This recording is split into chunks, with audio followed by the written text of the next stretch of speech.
បាទជំរាបសួរពុកម៉ែបងប្អូនទាំងអស់គ្នាប្រទេសវៀតណាមគឺដាក់ចេញនូវគោលនយោបាយថ្មីមួយគឺចង់ផ្ដល់អាហារថ្ងៃត្រង់ទៅដល់សិស្សានុសិស្សទាំងអស់នៅតាមសាលារដ្ឋក្នុងប្រទេសវៀតណាមដោយឥតគិតថ្លៃបាទនៅឯប្រទេសវៀតណាមគឺមានផែនការនៃការចង់ចាប់ផ្ដើមផ្ដល់អាហារថ្ងៃត្រង់ទៅដល់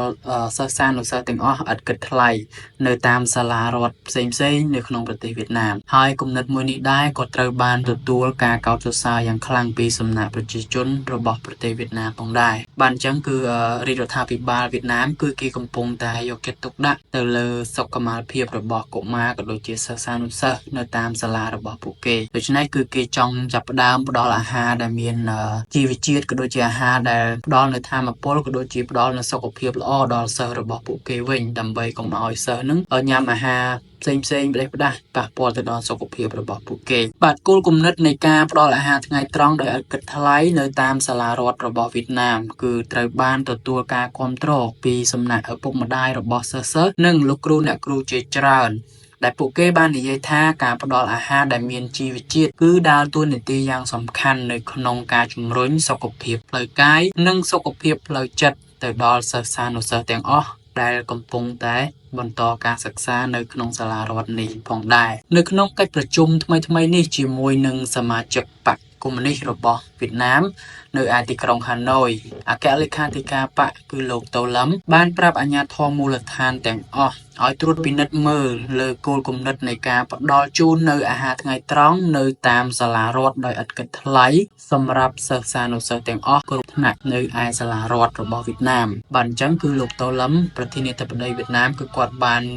ឲ្យមន្ត្រីមូលដ្ឋានថ្នាក់ក្រោមទាំងអស់ហ្នឹងដែលពាក់ព័ន្ធគឺធ្វើការត្រួតពិនិត្យក៏ដូចជាធ្វើការវិតម្លៃទៅលើផ្នត់គំនិតមួយនេះថាតើវាអាចប្រព្រឹត្តទៅបាននៅពេលណាដែរទន្ទឹមនឹងគោលនយោបាយនៃការសិក្សាដោយមិនគិតថ្លៃនៅក្នុងសាលារដ្ឋគំនិតព្រួយផ្ដើមសម្រាប់ការចង់ផ្ដល់អាហារថ្ងៃត្រង់នៅក្នុងសាលាដោយឥតគិតថ្លៃថែមទៀតនេះគឺត្រូវបានគេរំពឹងថាគឺនឹងជួយកាត់បន្ថយទៅលើបន្ទុកផ្នែកហិរញ្ញវត្ថុនិងជួយសន្សំពេលវេលារបស់ឪពុកម្ដាយសិស្សានុសិស្សនឹងបានយ៉ាងច្រើនផងដែររួមជាមួយនឹងការព្រួយបារម្ភផ្សេងអំពីការហូបចុករបស់កូនចៅរបស់ពួកគេនៅពេលដែលពួកគេញ៉ាំអីនៅសាលាដោយខ្លួនឯងឬមួយក៏ពួកគេធ្វើដំណើរផ្លូវឆ្ងាយទៅកាន់ផ្ទះរបស់ពួកគេវិញដើម្បីទទួលទានអាហារថ្ងៃត្រង់នេះជារឿងមួយដែលឪពុកម្ដាយរបស់សិស្សានុសិស្សទាំងអស់នៅក្នុងប្រទេសវៀតណាមមានការព្រួយបារម្ភយ៉ាងខ្លាំងផងដែរបាទលោកស្រីងុយយិនហូលីដែលជាម្ដាយដែលមានកូនប្រុស2នាក់រស់នៅក្នុងស្រុកជាឡាំដែលបានបង្ហាញពីក្តីរំភើបដោយទទួលបានដំណឹងមួយនេះពីរាជរដ្ឋាភិបាលហើយគាត់ក៏បាននិយាយថាខ្ញុំពិតជាសប្បាយចិត្តខ្លាំងណាស់ប្រសិនបើគោលការណ៍មួយនេះគឺវាពិតជាคล้ายមកជាការពិតមែននៅក្នុងប្រទេសវៀតណាមក្នុងពេលឆាប់ៗនេះការផ្ដល់ថ្លៃសិក្សានិងអាហារថ្ងៃត្រង់ដោយឥតគិតថ្លៃនឹងអាចជួយកាត់បន្ថយការចំណាយរបស់គ្រួសាររបស់ពួកយើងបានយ៉ាងខ្លាំងដែលអនុញ្ញាតឲ្យពួកយើងធ្វើការវិនិយោគពេលវេលាក៏ដូចជាយកថវិកាមួយចំនួនដែលចំណាយទៅលើការសិក្សារបស់កូនក៏ដូចជាចំណាយទៅលើការហូបចុកផ្សេងយកទៅធ្វើអ្វីបន្ថែមក៏ដូចជាឲ្យកូនសិក្សាពីមុខវិជ្ជាណាមួយទៀតដែលពួកគេចង់សិក្សាបានទៀតផងនេះជាអ្វីដែលមេដាបេដារបស់សិស្សបានលើកឡើងអំពីគំនិតមួយនេះឥឡូវនេះគ្រួសាររបស់គាត់គឺបានចំណាយលុយជាង2លានដុងនៅក្នុងមួយខែសម្រាប់ថ្លៃអាហារហូបចុករបស់មនុស្សម្នាក់ក៏ដូចជាកូនរបស់ពួកគាត់និងសេវាកម្មផ្សេងទៀតដែលពាក់ព័ន្ធជាមួយនឹងការសិក្សាក៏ដូចជាមធ្យោបាយធ្វើដំណើរទៅសាលាទៅមក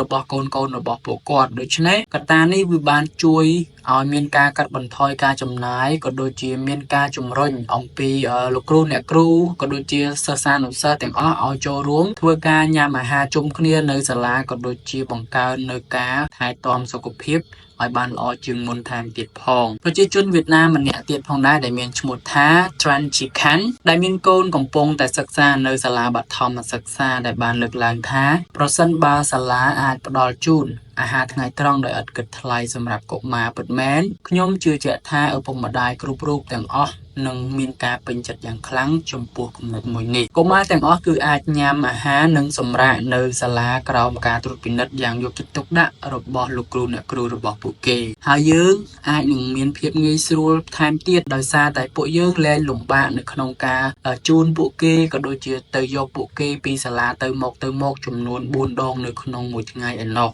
ដូច្នេះវាបានកាត់បន្ថយពេលវេលាក៏ដូចជា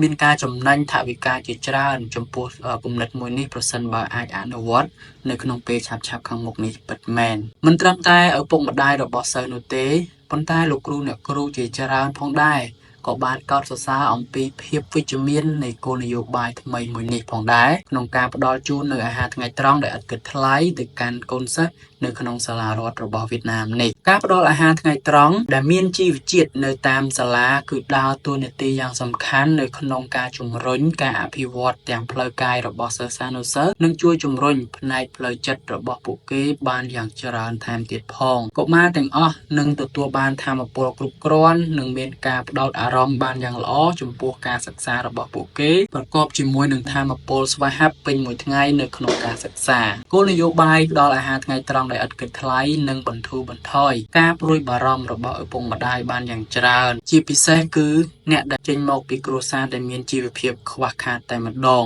នាយកសាលាអនុវិទ្យាល័យឆុងតុងនៅទីក្រុងហ៊ွန်ខេមលោកងុយយិនថៃវ៉ាន់បាននិយាយថានេះគឺជាគំនិតផ្ដួចផ្ដើមផ្នែកមនុស្សធម៌ដ៏ជ្រាលជ្រៅដែលបានបង្ហាញអំពីការព្រួយបារម្ភរបស់បកកុម្មុយនីសវៀតណាមក៏ដូចជារ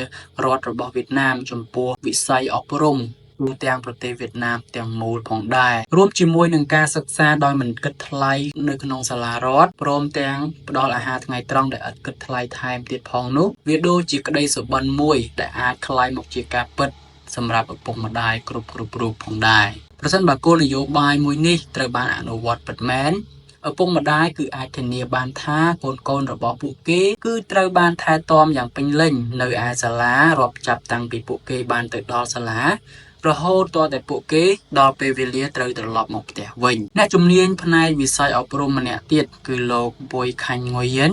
បាននិយាយថាប្រសិនបើអនុវត្តឲ្យបានទូលំទូលាយនៅគោលគំនិតក្នុងការផ្ដល់ជូនអាហារថ្ងៃត្រង់ដល់សិស្សានុសិស្សដែលឥតគិតថ្លៃនេះវាជាជំហានមួយដ៏ធំឆ្ពោះទៅមុខដ៏សំខាន់សម្រាប់ការធានាបាននូវសុខុមាលភាពក្នុងការអប់រំ